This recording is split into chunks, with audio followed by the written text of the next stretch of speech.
So I'm here with Dan again. Derek is absent. I don't know where he is, but I'm sure he'll turn up late. Looking forward to that excuse. Yeah, so like him, and I say with no actual evidence to back that up. I'm just gonna cast as much doubt on his character as I can while he's not here, and answer for all my accusations. Oh, there he is. He's always late. No, I'm not. I'm never late. We definitely weren't talking shit You're about never you. late. And by we, I mean me personally. Talking about how representative. I stopped talking shit about you once we went live. Oh, well, thank you. I really appreciate it. That's mighty nice of you. Okay. All right. I'm a mess. Jeez. Oh, I didn't even do your hair. No, I didn't. I literally I was like, I have time to take a shower. And because actually I went for a run, actually did something healthy and productive. But anyway, clearly I did not have time as I'm late. What have I missed? What all have we discussed?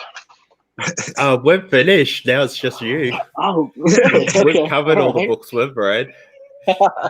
It took us. Dan spoke for 30 seconds and that was it. He's finished talking. That was it. Where are you at right now, Michael? You got an interesting background. Do you like my old school phone? That's exactly what I'm referencing. That thing is old. Yeah, it's just there because it was always there and it covers the hole where the phone jack goes in. It's because the dog is sleeping where I normally sit. So is this dog a full-time new thing? Oh, he's technically my parents, but they're moving house, so we claimed him for now. I don't know if we'll give him back, but eventually we'll get our own dog. I never had a dog growing up at all. I wasn't around dogs. In fact, the only dogs I knew were my grandfather had beagle hunting dogs, and they were really scary. They were outdoors, and you fed them scraps and weren't supposed to get close to them. And so in November, a year ago, we got a dog, and it's actually saved quarantine for us, having a cute little dog around. See, Derek's quarantine saved. My quarantine saved. What's the matter with you, Dad? Just started feeling sick over the weekend, and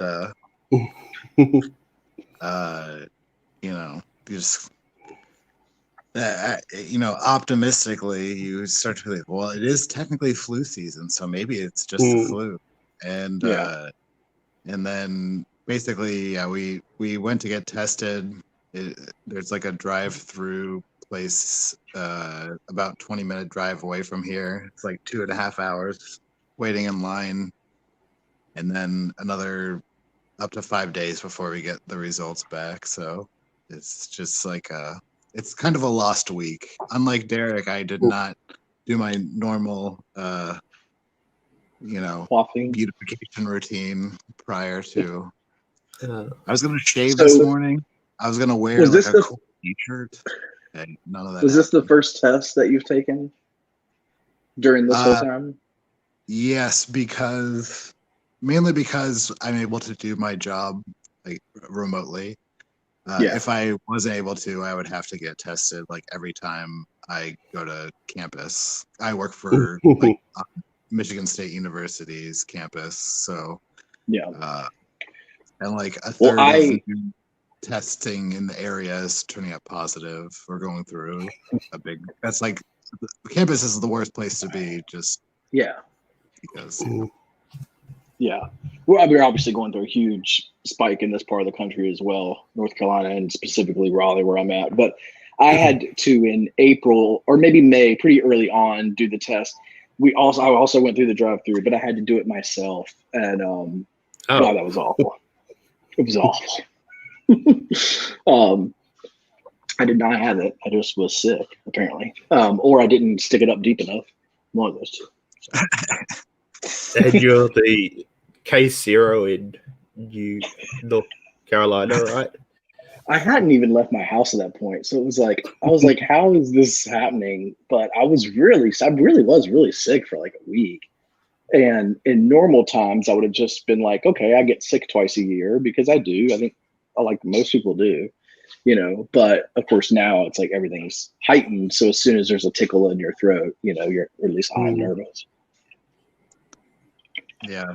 It's hard to tell anymore. Especially I was telling Michael before you got on that like it I remember when quarantine first started officially in Michigan, like it was the tail end of winter, and I was thinking, well, at least, by the time it starts getting cold here again, probably we'll have gotten through this. And, we were insufficiently pessimistic was the diagnosis. We were, and I think that it's actually hurt the mental health of this country tremendously in how the lack of being upfront, kind of has been, because my parents, for instance, they're on a different media diet, and so their outlook is, well, they say in a few weeks there's a vaccine that's probably going to be coming and rolling out, and it's just like, it sucks because we are headed into a super long winter.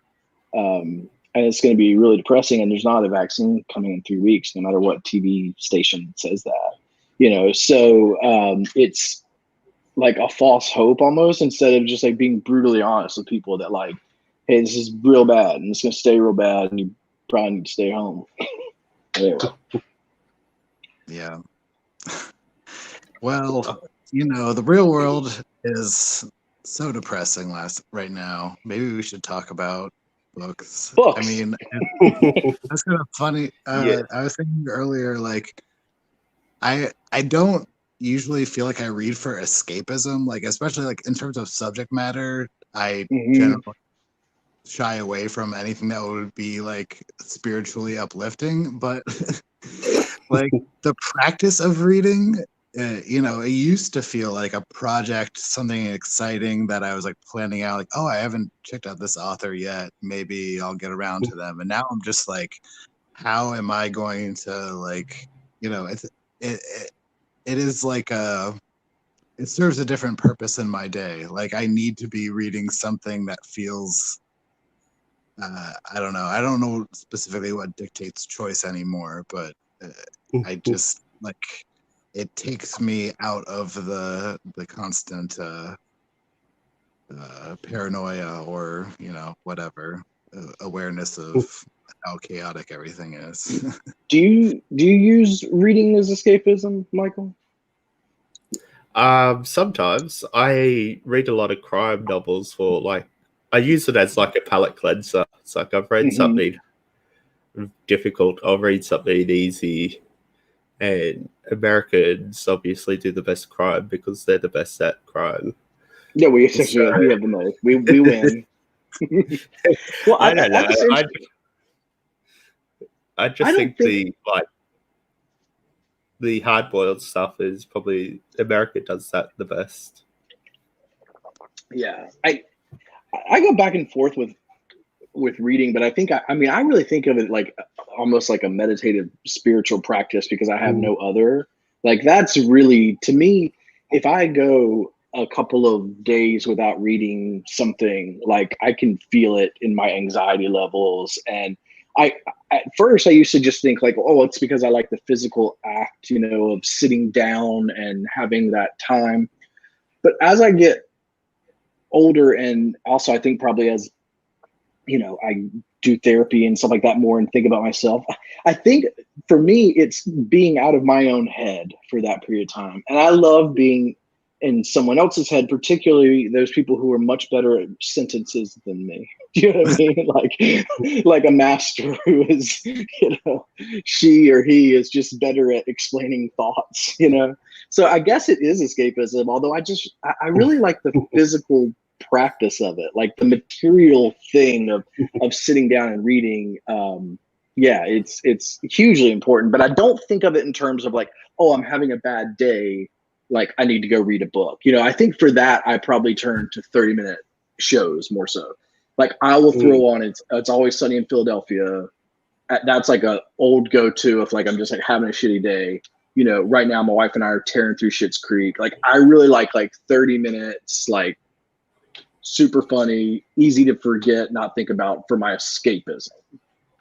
Knowing the books you read, I don't know your mental health's going to be any better.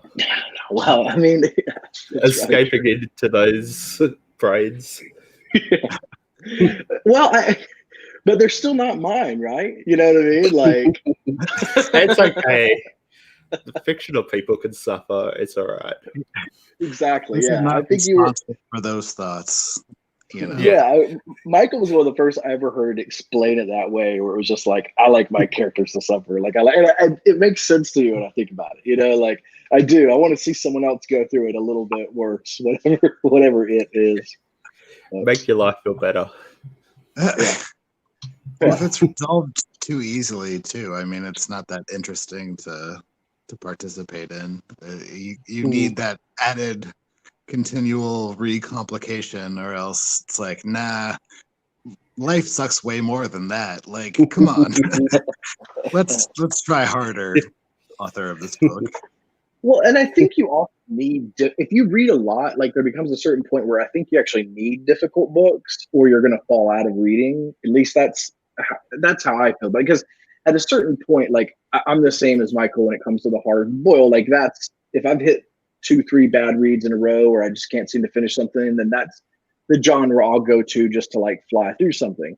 But I couldn't just read those, or just read like, you know, because the level of, I mean, there's like, you know, the high end of it, but a lot of what I'm talking about, like I read, is, you know, not the high end of it. You know, like it's just like what we'd call a beach read or whatever, or something. But I think that if I didn't constantly want to try difficult books, then I would get out of reading. I'd probably go more towards movies or something else. Like there's something fascinating to me about like not being even ready for a book yet. You know what I mean? It being like above my reading level. I like that. Do you have a collection of those difficult books on you? It's a Finnegan's Wake. Well, I tried again. This one isn't even a long one, but I tried Thomas Bernard again for the correction. So this is correction, not the correction. Yeah, I know. I kept putting an S on it like it was Franzen's book, which I read years ago, and that was not a hard one to read. But the correction. Oprah's book club favorite, Thomas Bernard. Just correction. It's just correction. Okay. Yeah. So correction. That's why I kept getting confused. I got you. So I was hitting it bad on both ends.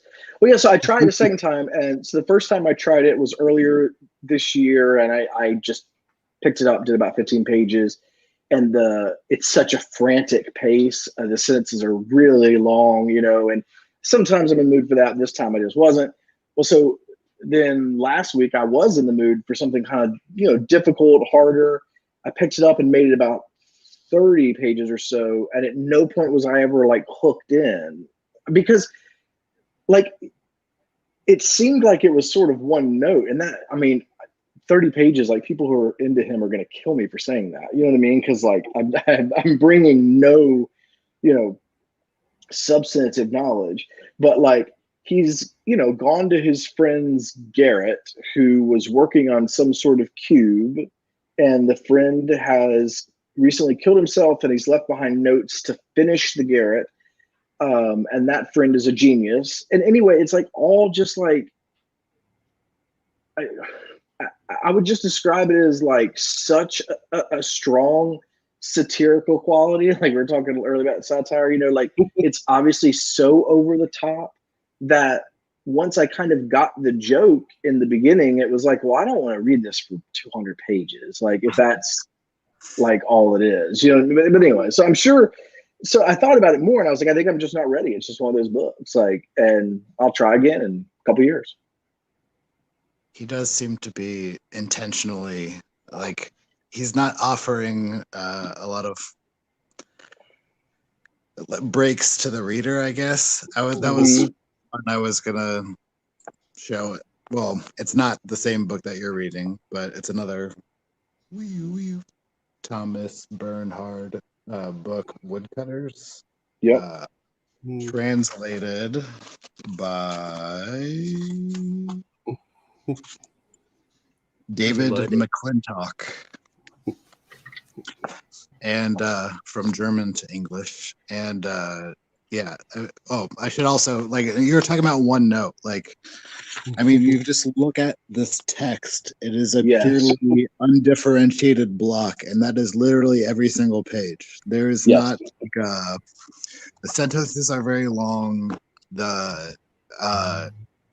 There's no stylistic cues to like interrupt or like frame one sentence from another.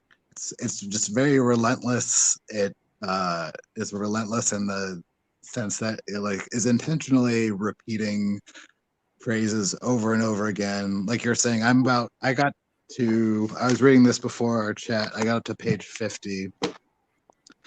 And it has this very repetitive quality. The scene is set. There's this guy who is a writer. He's been away from Austria for a while.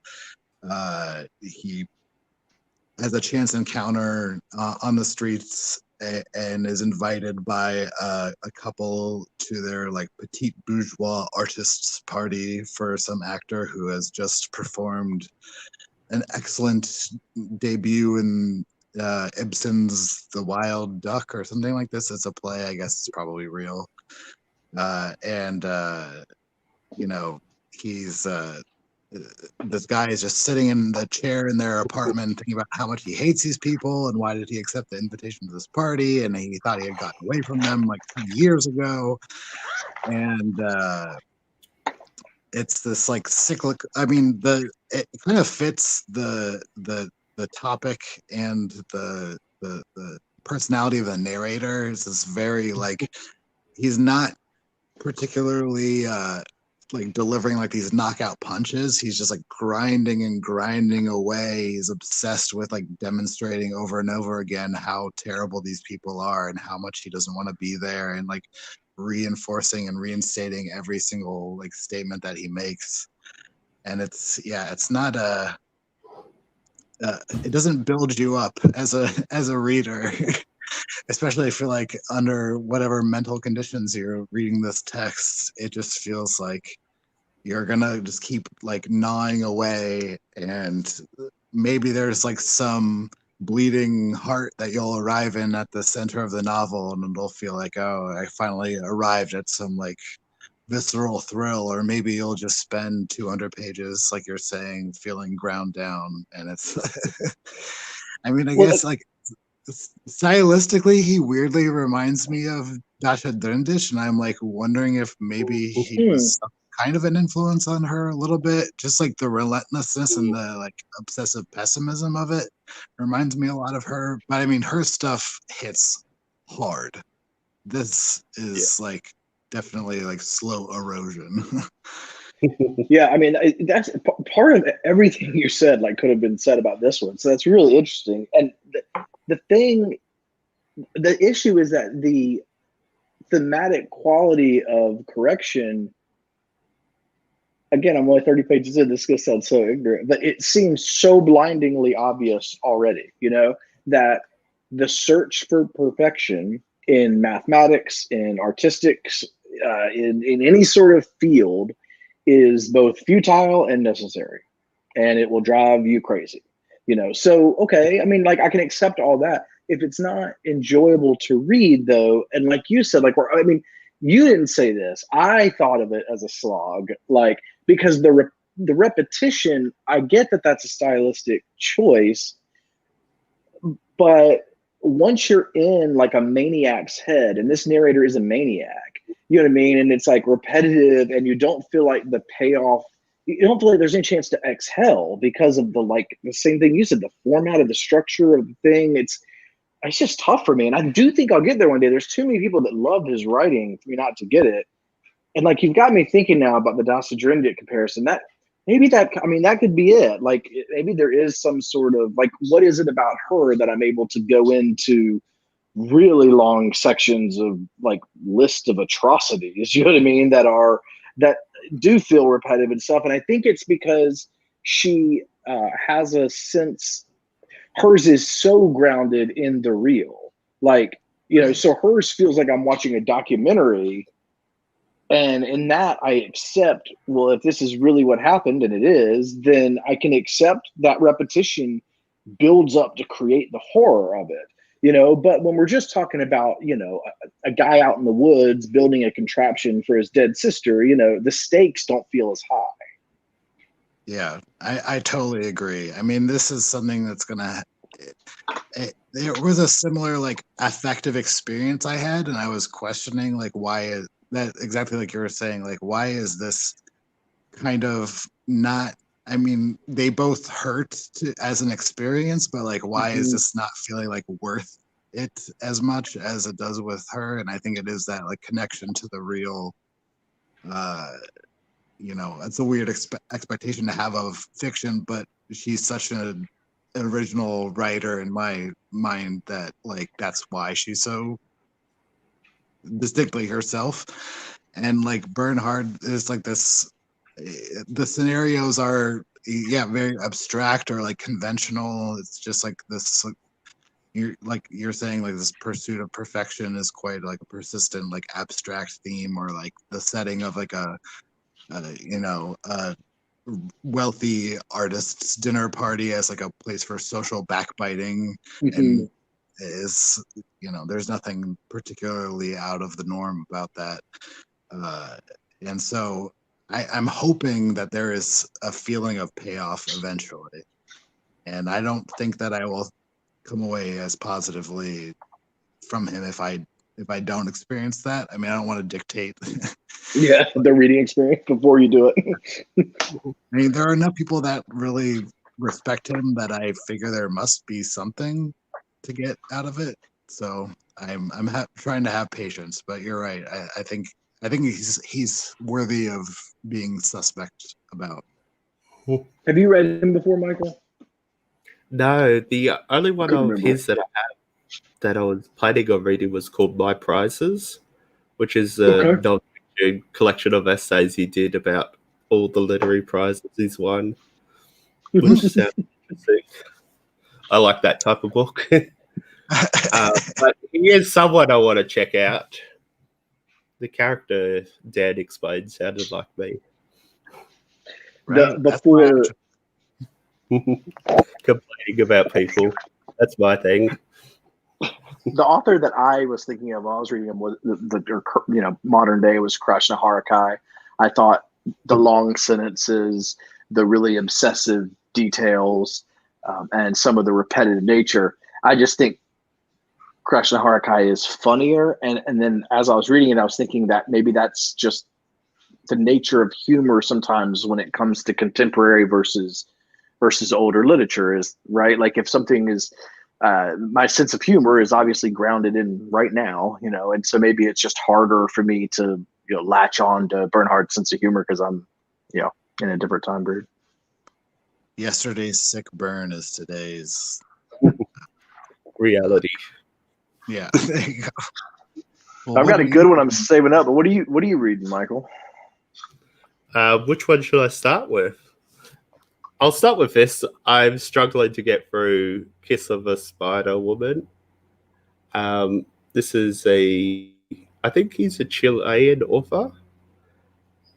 I started reading this at the same time as reading Crime and Punishment, and it just made it so much harder to read this kind of book.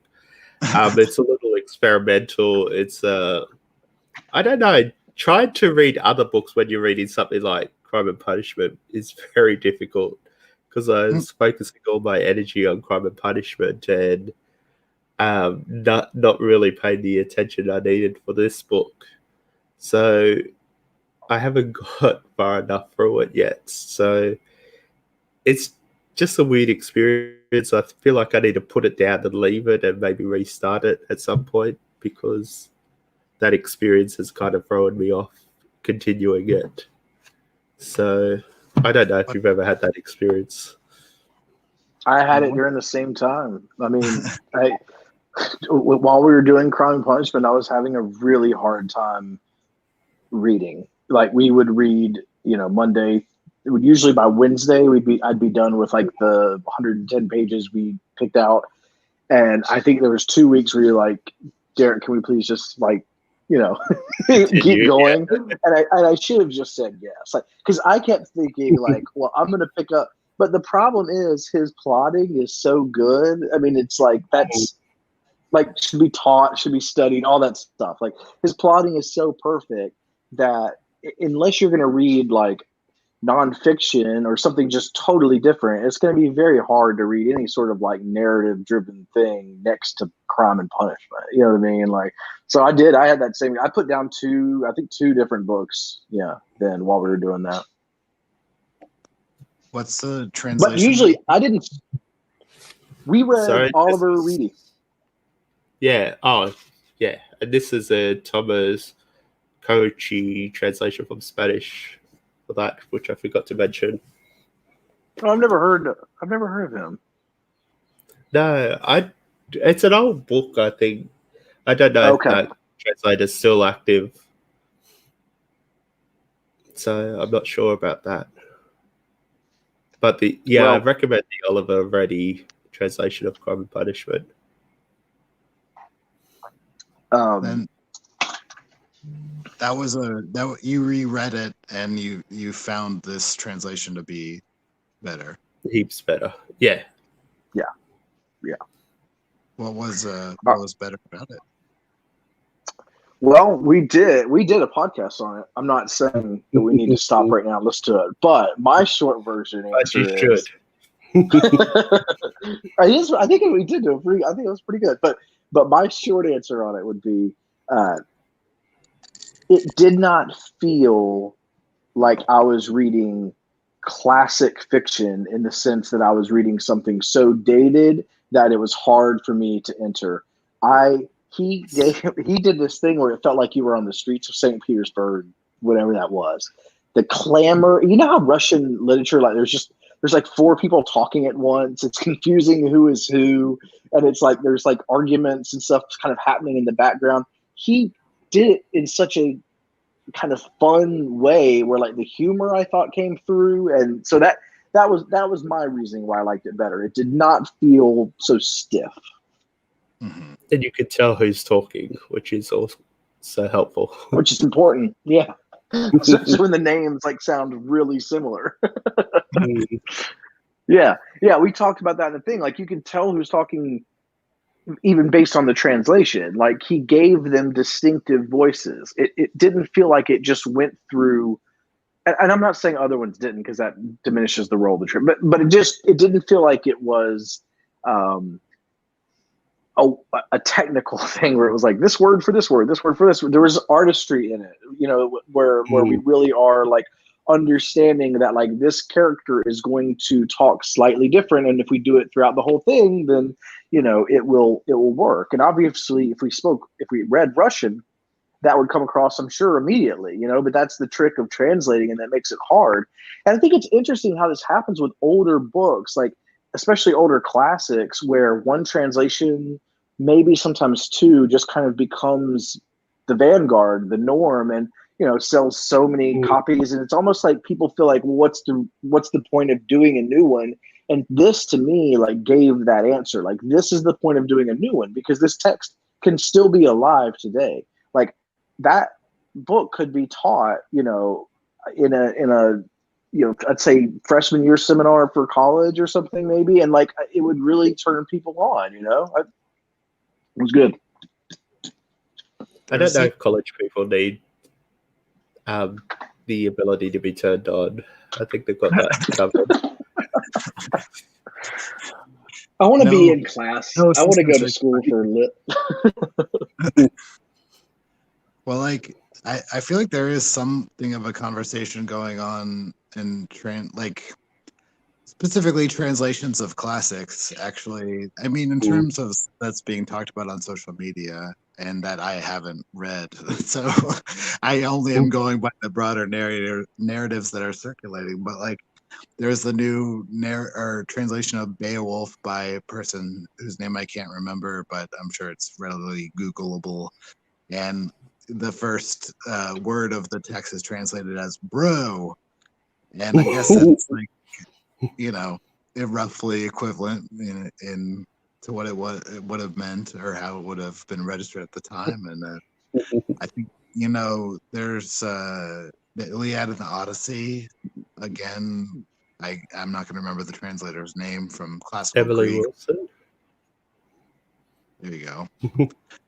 Ask the person who knows. But there was a lot of like kudos floating around because she had successfully like brought it into a more colloquial, delivery, which is how it would. I mean, if these were like live texts that were being recited for everyday people, you would expect that to be kind of the diction that is being delivered in. And there's something you kind of want those to be this like kind of visceral experience, especially because the subject matter does tend to be like those very like, quote unquote, like universal experiences of, heroism and, moral corruption and life and death and blah, blah, blah. And so like it's nice to have it feel like it's delivering that punch rather than feeling like, there was something a bit textbookish, I guess, in my recollection of the Crime and Punishment version that I listened to.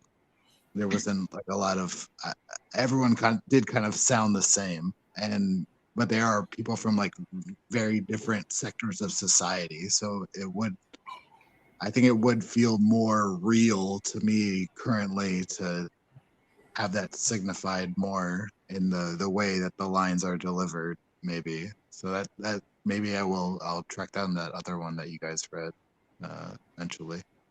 I think that's a cool point too about the Odyssey and Iliad, because if you think about it, like the way those are put out through time is what, like a very few people like were literate, so somebody was telling the story.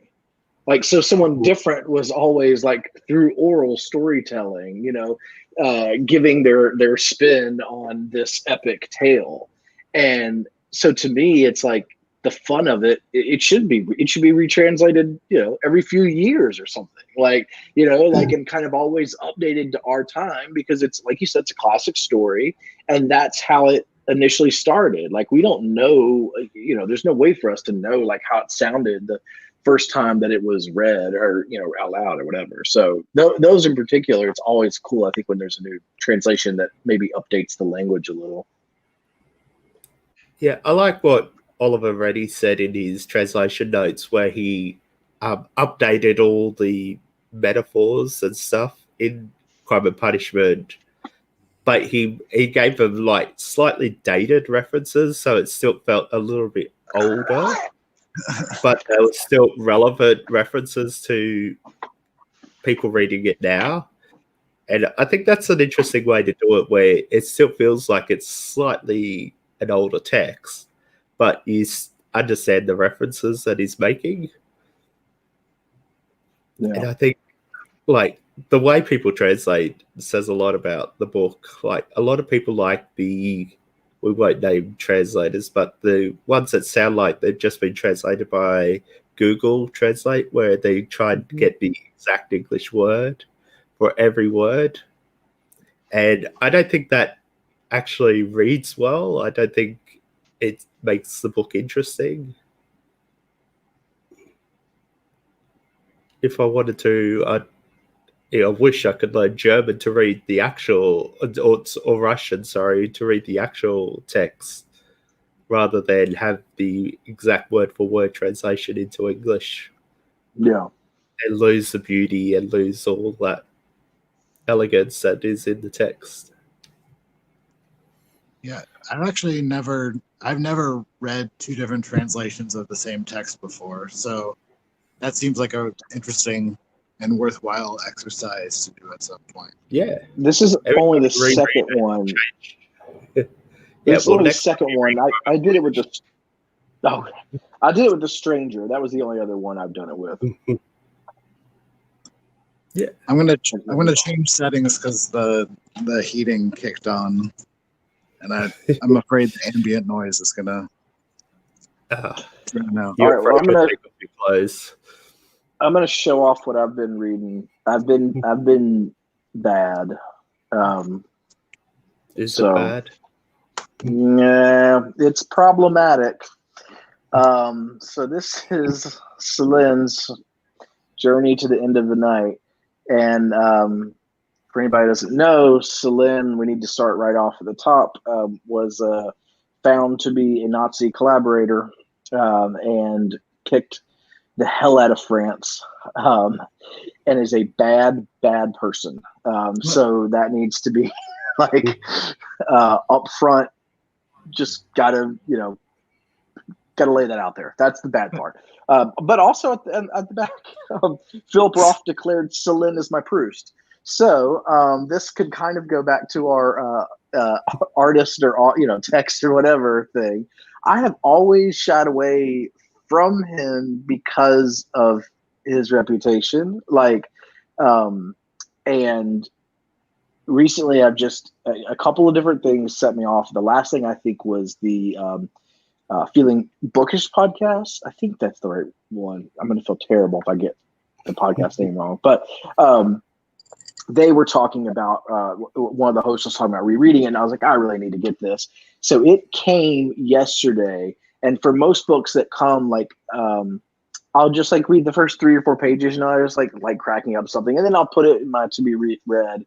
Well, I'm 102 pages in. I have not stopped from that thing where I started in and it's the first time in a really long time that I've got that sucked in feeling. Part of it is because this whole first section, he is in World War I. So he has a stand-in, but it's clearly him, kind of thing. And he's in World War I as a French infantry man. And you are kind of the whole time looking for clues as to, the author himself. And okay, so why did you end up being such a horrible person? But it's written so colloquially. I've never read a French book written like this before. I mean, it's filthy, foul language. It's lower class, but it's also just super fast paced. And on every page, there's sort of a brilliant little nugget of insight into the human condition that's not always right. Oftentimes, it's wildly ignorant and feels like a 17-year-old would write it. So in that way, it has a Holden Caulfield aspect to it, where the narrator is yeah, you're an idiot. That's what you think. And then other times it's on something brilliant. So anyway, this is incredible. Obviously, I love the cover here. But I do feel weird about it, right? Because I mean, yeah, because he's objectively, terrible as a person. But so anyway, so this is the first part's the war, and then apparently he comes to America, which is also true. And then he becomes a respected doctor, which I guess also true. So I think this is just his thing. But anyway, bad person. So I should feel bad about reading it, but it is seductively good. So you're admitting to never reading Welbeck? No, I don't want to read. Well, I haven't, and I don't know. Sometimes I feel like I'm missing something that I should. Recently I went on we have this thing, A Books here, which I think is owned by Amazon, but you can get pretty good used book prices. And I've got a cart right now, a few things, and I have a Welbeck in there, which would be my first of his that I've ever read, because I am really curious about the writing, and I know people really like it. But I am somebody, and this sounds terrible. It's not something this, necessarily proud to admit, but I am turned off when authors are pieces of shit, when they're known pieces of shit, only because there's so much to read, right? I mean, I could just read something else, just as easily. And it is, at the end of the day, entertainment. I am serious about, I mean, it's not a political show, but I am serious enough about my politics to not want to whatever. But I figure he's long since dirt. Wolbach is, I believe, still breathing. You know what I mean? So I'd be supporting him. So maybe we'll wait until. But anyway, yeah, just being wary of pieces of shit. I think they're best avoided as much as possible. yeah. I mean, in terms of like, not to just like glide off of what you were saying, but I have the same philosophy. It's easier to form an opinion that doesn't feel like it's harming anyone or anything if the author is not alive, and you can kind of they have the totality of their life to account for what they've done or expressed, and that story is closed, and now you are re-examining some portion of what they did in their life, and that's, I mean, it doesn't like deactivate its potential harmful effect. And so this is basically like a pretty autobiographical novel then, is that? Yeah, it is. I mean, the character, well, it's written in first person, but the character is certainly a stand-in. I think even on the back, yeah, I mean, hurtles through the improbable travels of the petite bourgeois and largely autobiographical anti-hero. And so, yeah, I mean, it is clearly like his first person account of which he was in the war, like I said, became a doctor, he traveled, like all those things. And um, it's fiction, but it's definitely him wrestling with his philosophy. And that part is, like I said, the really interesting stuff, because we know now where his philosophy ends up landing. And I mean, he hates the French in the war from page one. So already you're like a little, okay, what's going on? But he hates it in this totally rational, moralizing way, which is like, our sides know better than their side. You know what I mean? So it starts off like he's fighting the Germans. He's like, I don't know, I mean, they got bullets, we got bullets. This seems pointless. Well, to me, that's like, okay, fine, like totally reasonable thing for an 18-year-old sent off to kill people to do. And he talks about not being able to kill people, like, and so these like moral things are interesting. I can get with them. And it's so interesting to watch it. And I want to see where it goes, because now, like I said, we know by the end that he's like, in real life, going to collaborate with the freaking Nazis. You know what I mean? Like against his own country, and is, a coward. Like he's like kind of a well-known coward, and he's already showing a lot of cowardice, like through this character. So I'm wondering if that's the reason, if that's sort of the cause of it. I don't know. I'm curious, but it does make it, as you said, like the fact that it's been so long, like it makes you feel better reading it. You know what I mean? And you almost feel like there's something like to be learned and to be gained from it, right? Like what is that mindset? But just as a stylist, like he is unreal. I mean, yeah. Well, who can speak more authentically to being a morally bankrupt piece of shit than someone who has actually like lived through that experience? I mean, Yep. And there is something that is a little bit, I think, kind of like what you're saying. It makes it more interesting where people aren't concealing their own self-awareness, that they're acting out of like, self-advancement. Like at least there's that, because we live in this like unreal, at least in America, this like surreal political discourse where nothing seems to hold any like particular weight for a majority of the population of the country. And at least if someone is like it would be refreshing if someone was like, you know what, I did these fucked up things, and I acknowledge there was a sense of morality at play, but that's not a thing that anyone is obliged to do anymore, even in the face of like overwhelming evidence. It's not the way society functions anymore. It feels like, if it ever did, maybe it was a fiction all along. But yeah, like to at least have that like, as a starting point, to be like, I am morally suspect. Like, do not subscribe necessarily to what I'm saying, but I made my choices and kind of live with them and made something out of them, which is like interesting to analyze. It sounds like. Yeah. And he can just write his ass off. Just like so it's like that part's weird, not weird, but that part's just like so jarring because you're like, man, I like being in this asshole's head. He's good at it. And his other major work, which I mean, I don't know if I'm going to read or not, but his other one is his titles are great. So obviously, like Journey to the End of the Night is tremendous, and the other major work is Death on the Installment Plan. You kidding me? Like, I love it. That kind of sounds hard boiled. Yeah, it does. Yeah. And Michael, what was the premise of The Kiss of the Spider Woman? I don't think I thought. Two people in prison.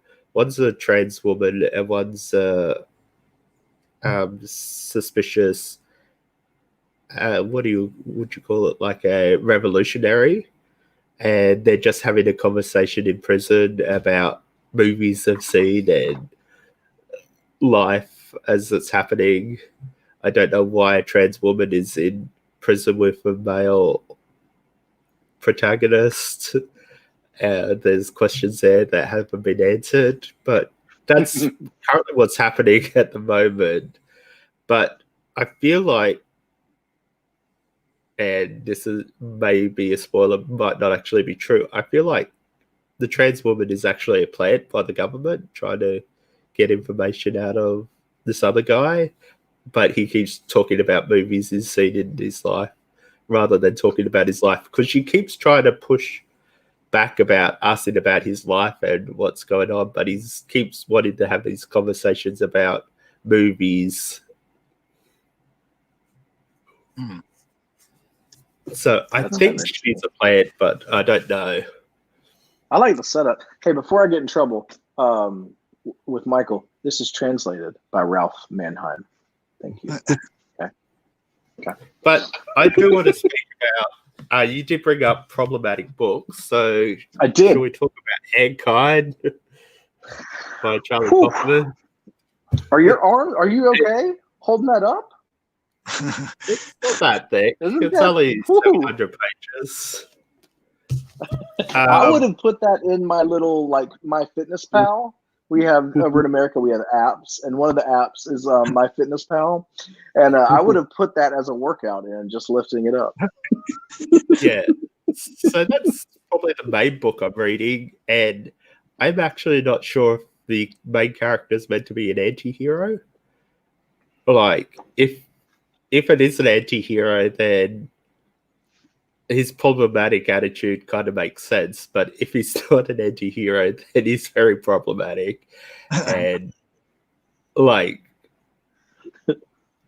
he identifies as a man, but then he also identifies himself as Thon, as the non-gender pronoun.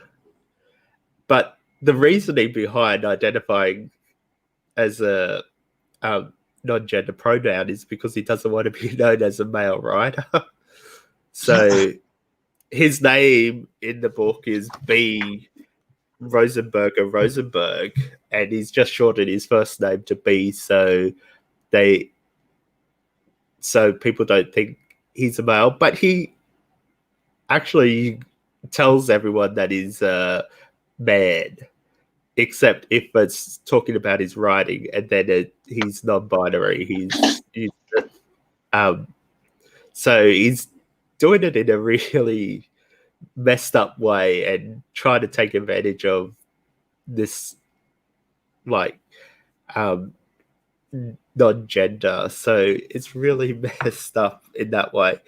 And the most interesting part about the book so far is he's a film critic, and he keeps like talking about how terrible Charlie Kaufman movies really are. And I find that fascinating. And it's like, yes, please continue talking about your terrible movies. But then he's like going on and on and on about, oh, I have an African American woman, so I'm girlfriend, so I must be woke, I must be a liberal thinker, but then he goes on these weird tangents about fantasizing over women and all this. It's just a weird book to read, but Charlie Kaufman has a weird plot type, and so it could be a good book or it could be terrible. I haven't decided yet. So do you feel like Charlie Kaufman, is the main character a stand-in for him, do you feel like, or no? Like he's created a... Possibly. It is possible. But it's hard to tell because he is bashing Charlie Kaufman as a director all the time. That seems like exactly a Charlie Kaufman thing to do, though, right? Yeah, exactly. And he's trying to come across as like this progressive type thinker and understanding non-binary and being a feminist. But I was reading before, he said he claimed he was a first wave, second wave, and third wave feminist. And I'm trying to work out how that makes sense. Yeah, I don't know. I wonder, did he predict Susan Orlean's, vaunting into Twitter stardom for being intoxicated, or is that part of the book? No, it hasn't. Although Donald Trump is a part of the book. You know what surprised me as you were describing it was how, like, the narrative seemed pretty linear and standard. Like, I would have thought it would be more cut up and experimental coming from him. It is in a way, but it is fairly linear for his type of style. But you see those little tangents where he's like setting up different things. And the whole book is this film critic trying to understand a film he found from an old African-American man who showed him this film that was 3 months long. And he's like determined he wants to see this film 7 times to fully understand the film. And he's got different methods of watching it, like watching it backwards, just see how it plays out. But the director wanted him to destroy the movie after he's seen it. And the movie does get destroyed, so he's trying to like piece together his memories of it. That's pretty interesting. I mean, that's a pretty good setup there. Although it's weird, again, like there was another identity thing there. Do you know what I mean? Like, and I'm curious, like how much. Well, I'm once you're done, I'm curious what he is trying to say about identity. You know, like Mary made a good point in the chat about like, remember the days when women had to change their names to be taken seriously as writers. Is Kaufman saying something almost the other way? Do you know what I mean? Like how there was a backlash against affirmative action, you know, which was something that we here in America we needed. It was a really great thing. Like, is he trying to like make some sort of comment about like, oh, wah, it's so hard for white male writers? I hope not. He is. He does complain that there is a section at the start of the book where he complains how hard it is to be a male writer and how difficult his life is. And because very easy. Rosenberg, people keep assuming he's Jewish, and he finds it so difficult to live a life where people think he's a Jew, and his African-American girlfriend's like, shut the fuck up. You don't know what struggle it is, kind of thing. So yeah, it does seem I haven't determined. It's either satire or it's meant to be his attempt at humor. It could be good or it could be bad, and I haven't worked out what it is yet. Well, and it could be all that, right? Like he could, I mean, I think he's somebody who's probably capable of satirizing himself, you know, and so he's thinking like, these are those dark thoughts I have, you know, that I know I shouldn't have. So I'm going to put in a stand-in as, African American wife who's going to call me out on my shit and all that kind of stuff. I mean, Larry David does that to an extent in Curb Your Enthusiasm. I feel like, but why does it work? I'm not going to be able to off the cuff explain it, but there's something about it that works with him. Maybe he's likable, like, you know what I mean? Maybe the situations that he puts himself in are these normal everyday situations that we all kind of experience. So he's really good at finding the mundane annoyances of life. And he's not necessarily going after like sort of bigger societal things. Maybe that's the difference. But anyway. Yeah. There's something like in terms of like going back to our satire conversations from earlier too, like, to present a very real mindset that exists, which is the aggrieved straight white male who's feeling persecuted because their position is, the unquestioned dominance of their position is now being subject to questioning, and how someone might realistically react to that. Undoubtedly those types exist, and there's something about like you presenting it as a narrator of your book, that's a step, but you almost as a reader kind of want to see something a little bit beyond that, kind of like what you were saying about like waiting to find out if this is like good or terrible, because like if you could do something interesting out of that, it would be nice to think like in our current situation, like there's another 5 logical steps to jump up, and we could start exploring that instead of getting caught in the current feeling endless cycle that we're in. But if it doesn't actually like say anything more than an observation of what we're all currently suffering through, it kind of starts to feel like a little bit diminished payoff, maybe. Yeah, it feels like he's making progression as like understanding how he should conform to society, how he should change his opinion. But then all of a sudden you're right back down to the start again. So maybe it is a journey he's on where he's trying to understand the world he's living in and understand non-binary and all that kind of stuff. And he's just struggling to get there. Maybe that's the journey. We'll have to find out. Tune in next time for yeah. So you'll probably be able to tell how I feel about it when I rate the book on Goodreads. There you go. It will be a ranking. I've been kind of having similar. It's interesting, like almost like a weirdly emerging theme of this conversation has been like this moral ambiguity. So another book that I'm currently reading is North and South by Elizabeth Gaskell. I was like inadvertently I selectively opted into like reading Victorian literature this month just because I have such like an antagonistic disposition towards it, just from what I've been exposed to through like the American curriculum.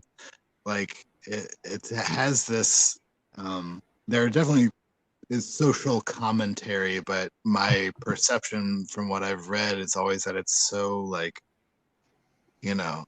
it's not, instead of hard hitting, it's like, we're all like rich pieces of shit, but like I'm a slightly better piece of shit than you, and I'm also like way better at like burning you for how you're being a piece of shit in like a not classy way. So like I'm gonna take you down. And but then anyway, so Sean Mooney, Sean the Book Maniac fame, he was like really in Cranford, and I'm out of Audible credits, and so I was like looking for an audiobook, and I was like, I'll try it. It's only like 6 hours, and it was like one of these books that it definitely fit many of those framework stereotypes in terms of like the level of critique it was offering at the way society functions and persecutes different groups. And at the same time, like, it had a much more experimental structure than I was expecting. It had a real sense of humor.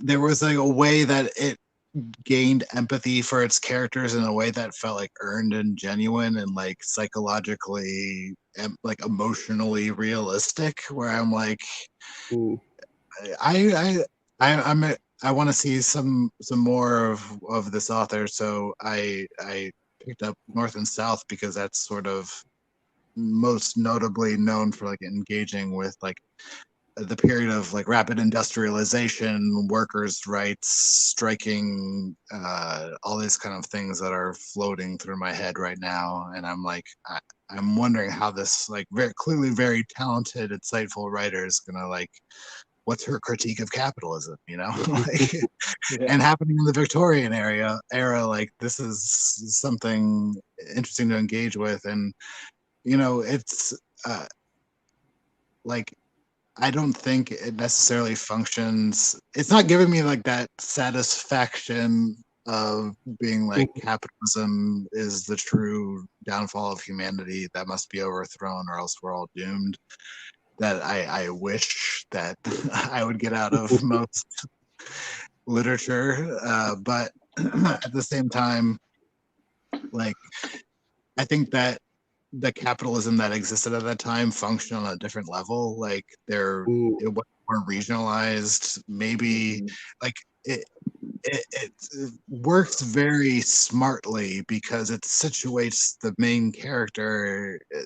Her family is like this sort of like ambiguous upper middle classish, but from the country. And so their like position was always like a little bit amorphous, and then inexplicably her father, who is a religious person, I can't remember the specific term for it within the Anglican Church, but anyway, he was like a preacher, but he had some like crisis of conscience and is like, I can't be affiliated with the church anymore. We have to like start a new life in this industrial town in the north. And I mean, there's something like interesting and relatable about that feeling too, of like just resetting like life right now. And like we lived in one set of social circumstances and now we are transitioning to something like completely different, and how that changes our awareness too of like, you know, our sense of where we fit in society, what our like moral and like community sense of obligations are to one another. And so like in terms of like, it has this like really strong sense of empathy. It doesn't let any like very simplistic argument for the current instantiation of capitalism like off the hook very easily. It's like very relentlessly critical of sort of, you know, all the arguments that are being presented. And at the same time, it's like it doesn't necessarily speak to the way that capitalism functions in like current society, because there is no like powerful industrialist that lives in my town that I could like go to and like have like a deeply philosophical conversation with, and maybe through my like sexual wiles also like improve the lives of many citizens where I live.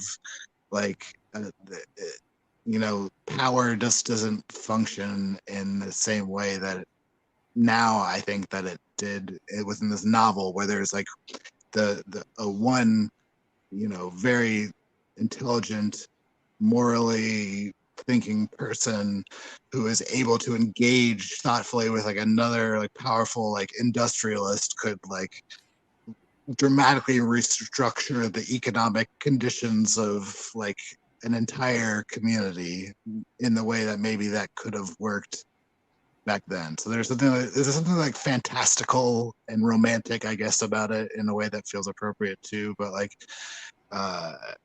you know, it's a throwback, and the attitude of skepticism and is one that is still like feels very strong.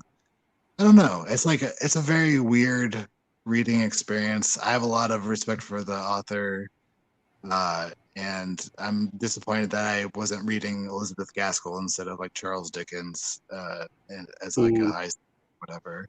Like she's obviously way. Sorry.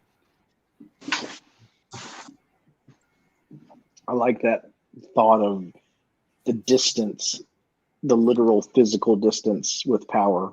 Like thinking about like the way you're describing it is, literally being able to go across town and know where power resides. Like, right? Like that's the house. Like that's, I know the daughter, like that kind of thing, as opposed to the opaqueness now, which in that opaqueness allows for conspiracy. It allows for, I don't know. It's just something about that distance, right? Like makes it kind of harder to know who the they is that you are supposed to rebel against.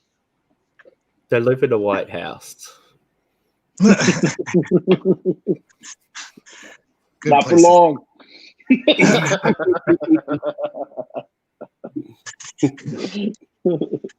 Well, we better knock on wood after that statement. I know. And we're also in two very important states. we're Trump looking disillusioned. Yeah, I mean, Not those states. our governor was almost assassinated, or there was an attempt at it. And that assassination did not warrant, I guess, a negative reproach, like from the president. Like the president did some of some good people type thing. There was even like a sheriff I saw in some Michigan town that was like, well, I mean, people are kind of fed up. Like no one's like coming out and being like, you can't assassinate, the governor. That's not okay. Yeah. I think that those protests are still. I mean, Lansing is about 20-minute drive south of where I live, and but I don't go to the state capitol. I don't move in those circles of power on an average day, and certainly now. But like those militia groups and such have been protesting there since March, like when the lockdown order first started, or quarantining, and the thing that kind of blew my mind, though, was that I have a friend who works like across from the Capitol building, and he was telling me like, and I was really worried actually, like when I heard the news report that about the folks being arrested by the FBI. I sent him a message. I was like, "Hope you're doing okay. That you're right by." I didn't know the specifics of what had happened. He was fine, but then he was like, "Yeah." And then in the week since, like every weekend, those folks are back out there at the state capitol with their AK-47, same militia groups that recruited these folks. They have like snipers, positioned, I guess, now in that area. But we were lucky. I mean, I'm only 20 minutes from our capital, and we had that for 3 weeks or so, and then somehow that part of it died down. But and I mean, certainly we're not for lack of guns or anger, but so I don't know how they did it, but yeah. Yeah. And then meanwhile, Michael, you still have borders closed, right? And people are fine with that. Yeah. We also have gun control. Yeah, I know, because there was like one shooting and all of a sudden they're like, well, that shouldn't happen. It's like the most rational thing. Anyway, okay. Yes, it's pretty much It is what it is. She'll be right. They just go on with life. So I'm going to talk about one last thing. No, it's unopened because this is going to be a buddy read that we're going to start in November. We're getting close to November. But where's the other one? Not to read. Not to read is downstairs. So I have not to read as like a side book table, and then side table book, and then I pick up like 3 essays at a time, and then almost like most of the things I haven't heard of. So then I end up going on the computer and Googling the writers he's talking about and the works, and then trying to not buy every book basically that he's talking about. But I didn't talk about that one because I knew we were going to do a podcast on it. So, I mean, are you, maybe that one's a better one to talk about briefly though. Like, are you just as smitten with it as I am so far? Yeah, I'm pretty much jealous of his writing style. It's like, I wish I could write like this. It feels very casual, like, oh, just having a conversation with the reader about a book. And it's like, perfect. This is exactly how I wish I could write. Have you read him before? Alejandro Zambra is the author. And I think Megan McDowell is always his translator. Is that right? Correct. Yeah. So, yeah. And so had you not read him before? No, I've never read him before. This is my first. So he was the author that got me into Open Letter, that the press in Rochester. Like, the whole reason I found the 3% podcast and all that was initially from his book called The Private Lives of Trees. It's a very thin novella, and the setup is absolutely tremendous. Like, this father is telling a daughter or stepdaughter, I can't remember, but he's telling the young girl that he cares for, whether he's biological or stepfather is not not pertinent, a story to get her to bed. And as he's telling her this story, they're waiting for her mom, which is his girlfriend or wife, again, I can't remember which one exactly, but to come home. And so he always starts to tell her a story, and then by the time he's done with this story, which he tells her every night, the mom or girlfriend is home from her school. And tonight, as he's telling the story, and the story is about the private lives of trees. So he tells the story of trees talking and whatnot. It's having to go longer because she's not getting home. And so that's the setup. And especially, I mean, I don't think you have to be a dad, but man, it makes it hard to read.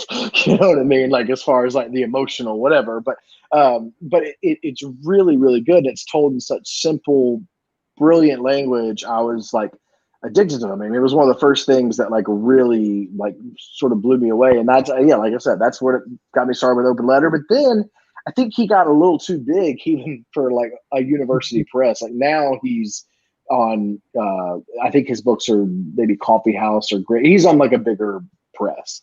And I think his wife, A New Direction. I think his wife is like really famous too.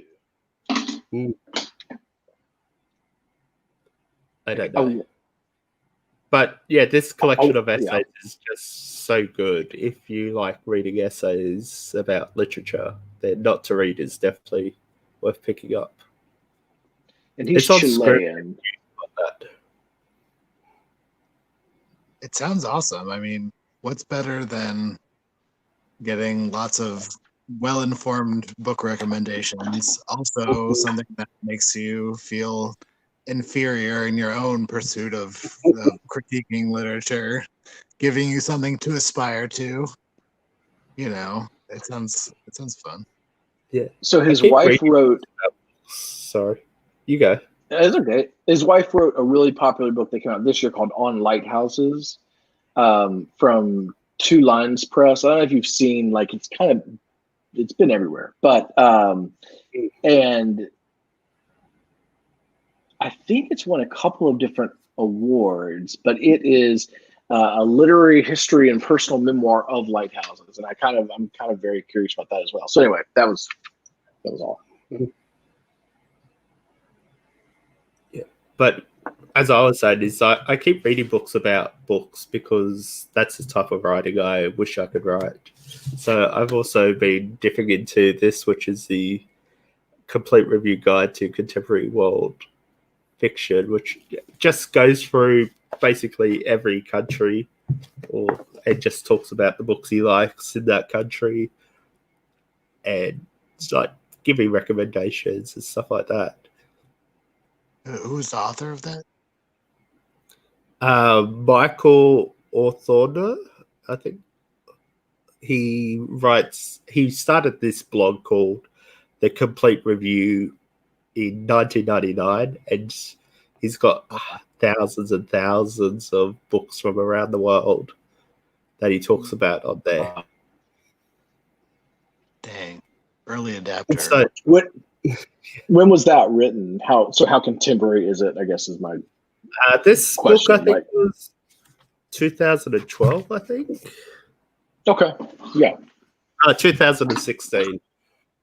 Oh wow. So it's out of date, but I just like looking at these type of things and going, I've got a blog that's 10 years old. I wonder if I can ever achieve something like this. Yeah. And I like looking at different countries and see what he recommends, although it's mostly men he recommends, which is always annoying. Especially now when, I mean, there's no excuse for that when it comes to international literature. Like some of the best international literature in the world is, coming from female writers, especially Korea, Argentina. I mean, there's certain countries where it's like the first three writers I think of. Yeah, Japan. Yeah. Exactly. So, is the author of that book only reading books in translation, or are they multilingual? Well, do you want me to read from the USA? A USA author he recommends is Vladimir Nabokov. No. America's greatest import. Yeah. Ginger Lahiri. No, this is just the foreign-born writers, but yeah, he has 2 paragraphs on Native American fiction. Louis Eldridge, is that one of them? Ed Scott Mondays, and no, he doesn't. He recommends 2 authors. There is a note that recommends Louise Eldridge and Sherman Alexie. So Louise Eldridge is one of my wife's favorite. That's one of my wife's favorite writers. She reads everything that Louise Eldridge comes out with, and it's all, I guess, really good Native American fiction. I've never read it. Are there? Did you know the Australian writers? Did you look at that part? I didn't look at Australia. I should. I would be the first thing I'd do. The first thing I did was turn to Argentina and had a look at that. That's great. Just because I don't read that much Australian literature. If I can find Australia, I would have a look. It's down. It's way south. No, in the book, you idiot. My jokes have not landed tonight. My app for Australia joke. I see that was not. That wasn't a big hit, and neither was my geographical Australia. Yeah, pretty much the most generic Australian writers around. Really, is it? Okay. See, and the reason I would have looked at that, in all seriousness, and the same thing with America, is that would give me a sense of, okay, well, I know like the American, or in your case, the Australian lit scene. So let me see who he picks here. You know what I mean? Like, because then it would give me a good idea of like how, like, not trustworthy, but how awesome I think his recommendations might be for Argentina, or Chile or whatever. Because like Nabokov, like commitments. Yeah. That's almost the main cheating. reason I was looking at the US was because he had a section on US crime fiction. Oh, cool. So to see what he was looking at there. But he's got his recommendations for US authors are Saul Bellow, John Updike, Philip Roth, William Gladys, William Gass, Toni Morrison. Well, there we got one woman. Thomas Yeah, because I was Pynchon, about. John He had a Irving. run there of guys obsessed with sex. He had a little run. David Foster Wallace, Jonathan Safran Foer, Jonathan Franzen, you know, the basic stuff. Wow. Dan Brown, Yeah. No. Stephen King, Michael Crichton. This is in the genre fiction stuff. He Okay, says all right. here, under genre fiction, however, is essentially deplausible and has little literary worth, and some like Dan Brown's has successfully released books with no literary merit. So we've got in the crime stuff, we've got Thomas Harris, James M. Cain, you know, Raymond Chandler, Jim Thompson, Daniel Westlake, Walter Mosley, you know, the ones you expect. Yeah, pretty standard. Okay. But it was interesting because he covers a lot of countries, so some of those countries I've not read. It'll be useful to look at and pick out some ideas. Yeah. Yeah, definitely for countries that I've literally never read an author from, period. That would be more interesting entries maybe to read. I'm only learning now that Azerbaijan has sweet goth entries in the Eurovision contest, thanks to Discord. Eurovision. I feel like Eurovision would be your kind of thing. It's super camp.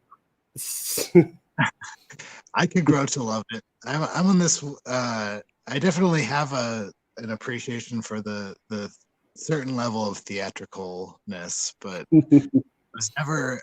I hate narrative delivered through music. I feel like it's such an inefficient way to deliver narrative. I prefer.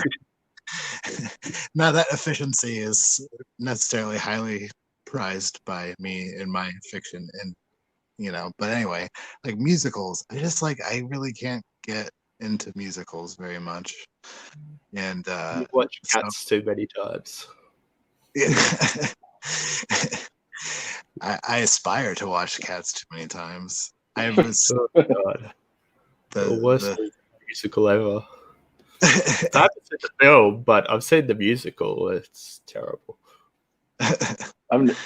I've never seen Cats. I can't. I'm the same way about musical. I think that's a really good way to put it. And it's like the problem is it's not a very good way to tell a narrative structure.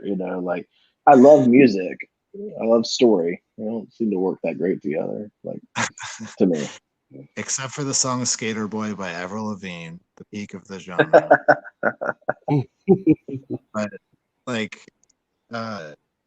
yeah, I'm in for some I like a vibe. Like a vibe is good. Yeah. If it's all about like the set dressings, and apparently the whole reason this is coming up for anyone watching this is because we're talking on Discord.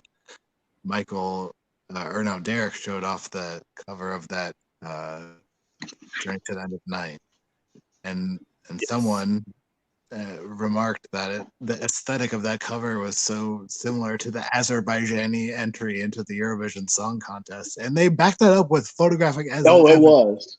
It's compelling. Oh, yeah. That is a good photo, yeah. And now I kind of want imagine a collection of short stories, each one inspired by the aesthetic of a different Eurovision song. I'd be into that conceptually. It sparks the imagination. Well, we'll get her onto that. I'm sure she's probably watched Eurovision longer than I have, so she might be better at it. Yeah, that can be your encyclopedic tome that you collaborate on.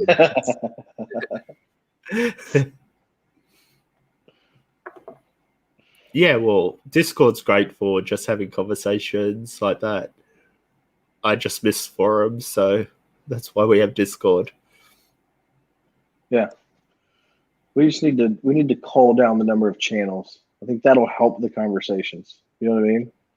Like we should just like have 6 to 8 channels or I something. don't know if it does. I think it's to have all those channels, so if you're interested in that topic, you can look at that. Maybe I need to learn how to navigate it better. Maybe you need to learn how to use the forum better. Yeah, Where were you exactly. in In the 90s, I was not on the internet. I started getting on the internet in 2003. Isn't that weird? But I wasn't like I didn't get. In the 90s, like I grew up in this like rural ass area where like I mean the internet costs like $100 million to like sign in for 5 minutes.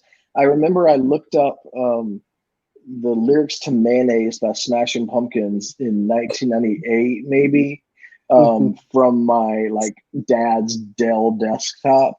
And I was like, that's pretty cool. And I can like do that. But I didn't even know there was a chat thing. I'm talking like I knew nothing, and so I didn't have like America Online, the IM experience, like none of that. And it was just because it just happened that where I lived, like our phone service was shit already. So of course we weren't going to get any kind of like, successful modem. So when I moved to another town for college when I was 17 when it happened, so that was okay. So now we're looking at 99. I guess I did use the internet there some, but like for research, like or something for a class. I don't remember interacting with other people on the internet until 2003. You missed out on peak internet time. Yeah. All those I did. and all those IMs and downloading music. That's what you're trying to download. But I was super into message boards for like 4 years, like from 2003 to 2007, and I really liked it. So I was into a message board where like it doesn't matter what the main topic of the thing was. It was all the like other channels or other forums part that was really interesting. But I feel like Twitter killed it. Like I just feel like Twitter like absolutely killed message board culture. Maybe Facebook did. Maybe it was already happening. But anyway, I did like that part. But I think of that part as like mid-aughts or whatever. Like, Yeah. Well, the gaming communities kind of brought it back with Discord, as it seems to be the main like focus for gaming communities now. I'm conceptually for it. I want to see like a message board renaissance. And I have this like there were so many people talking about Reddit, and I tried to like it's not the same. If you're trying to use it for a specific topic, it's not very full. I found, but like this idea of like active ongoing conversations among people that do have like a real interest in the topic being discussed, like that seems like maybe we cracked it. Maybe they're back. I'm optimistic. I like the community we got because it's small and it's like not overly overdone, like just people just having random conversations in different topics. I mean, I would like more conversations, more people talking, but a small community is what you want. Let's talk about. No, we need 10 more people and it'll be perfect. And like more than that, and it would probably be too much. Well, yeah, I think a couple more people that just have a conversation regularly on there, and it would just be perfect. So if you're watching this on YouTube, comment for 1 in 100 chance to win entry into our selected Discord server. How about this? Mary said she's on a message board full of communists. I'm for that. Yeah, I like Twitter. You know, and I do. Just kidding. These are Stalinists. Oh, I God. actually Are these one of the, are the communists married someone? Are they Stalinists? Are they that far? Are they all about the tanks? You can forget you now, Chairman Mao stuff. there's so many, yeah, so much. There's so much like ideological like infighting and critiquing on like the online like left. It's very So it's worth engaging with, but also it's hard to if it's like we're like fighting amongst each other when we should be not doing that. But, like this was 100%. Recently from victory to defeat. This idea that any sort of change, we have to have like a fully formed idea of what happens on the other side. Like, I think that is what like really hurts discourse. You know what I mean? Like, maybe we don't know. Maybe we just know that this isn't working. Can we agree on that? Yeah. And I think that's one of the things that was like that made this. So this is by Hao Yu-Ching from Victory to Defeat from Foreign Languages Press.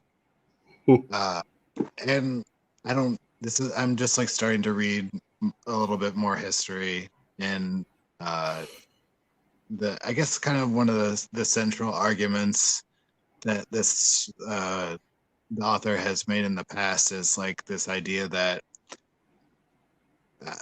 on that theme of like dogmatic leftist infighting, like there's been a lot of discussion about like, well, the reason that this thing failed or that like it wasn't real communism because it didn't fulfill like X, Y, and Z criteria as laid out by Marx and Engels in this passage of blah, blah, blah.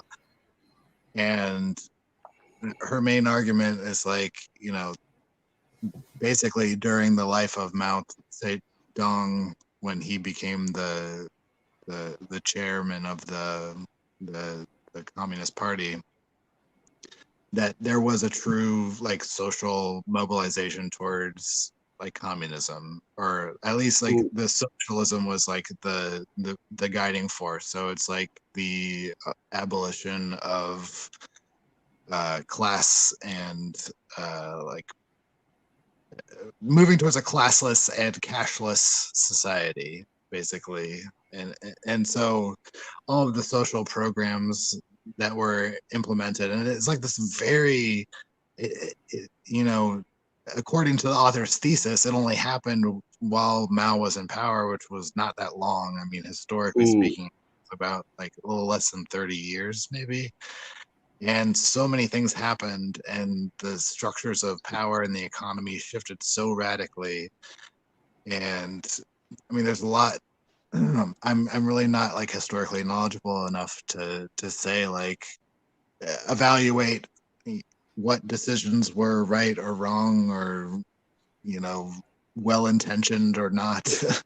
And clearly there was like ideological strife within the party at the time too, because as soon as Mao died, then the author's argument is like these sort of shadow capitalist friendly interests were able to like move into power, and they started basically undoing all of the policies that were moving people towards socialist like type of societal structure.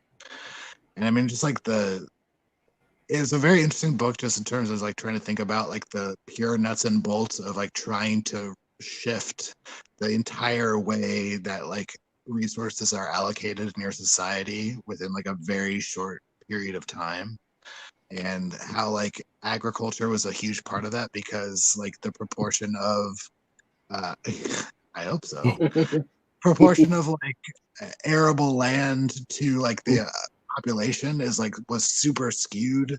Like people were predicting that like the entire country would starve just because like agricultural like infrastructure wasn't like widely developed enough, and they were able to like basically pull it off by like introducing a collective structure to the way that like independently like peasant communities were organizing their labor in the countryside, and they were able to raise food production like incredibly higher within a very short period of time, and also like afford basically like these farm agricultural collectives were municipal governments in and of themselves. They created infrastructure. They were responsible for like education, all these different things. So just in terms of like something that's like politically motivating, like the amount of things that can be accomplished in a short period of time when people have this like sort of common goal and people actually believe that this is like something worth working towards was inspiring. But then it all went wrong.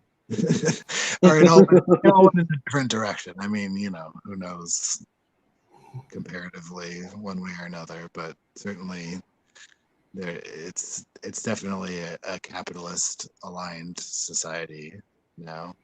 Mm. Now we're gonna get canceled. Just we're gonna dead. get chased down by the feds. All right, well, this is fun again. Those right-wing people are in Dan's state, so if they're listening, Dan lives there. He's gonna get kidnapped.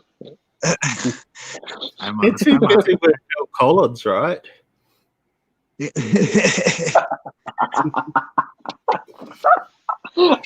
I'm obsessed with the Phil Collins story. It's incredible that there is an armed occupation of Phil Collins' Miami mansion. I just don't understand why. I don't understand why there's other news, but the election is not as interesting as that. I mean, that's.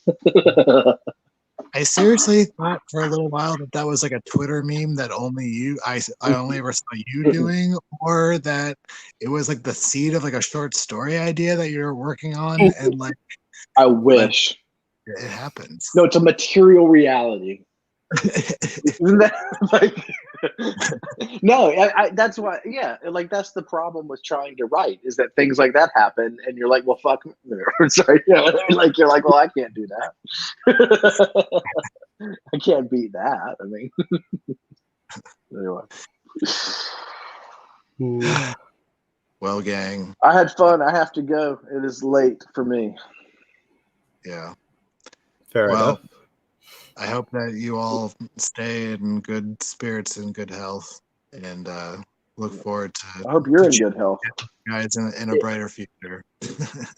Well, I don't live in America, so I'm safe. Yeah, he's fine. Michael said they have 0 cases of COVID, and his. I know, like it's nothing. He's got a cute little dog. I mean, there's more cases of COVID literally on my street, which has 6 houses, than there are in the entire state, probably that he is in. So, that's what happens when you have competence and you manage it. I don't know. We've still got a right-wing government we need to topple, but it's not as bad as over there. Can't imagine it is. Acknowledge the reality of disease. I mean, yeah. Well, that's a start. Just drink the bleach. You'll be fine. Yeah. I'm waiting on my airlift and my stem cell. Yeah. Yeah, your stem cell that your administration is against is going to save your life. I'm not waiting for the steroid high that Dan's going to be on. I'm going to be tweeting like crazy. You can bet on it. Just put it all in Discord. Yeah. Bring it all there. We'll take it. All right, gang. All right, guys.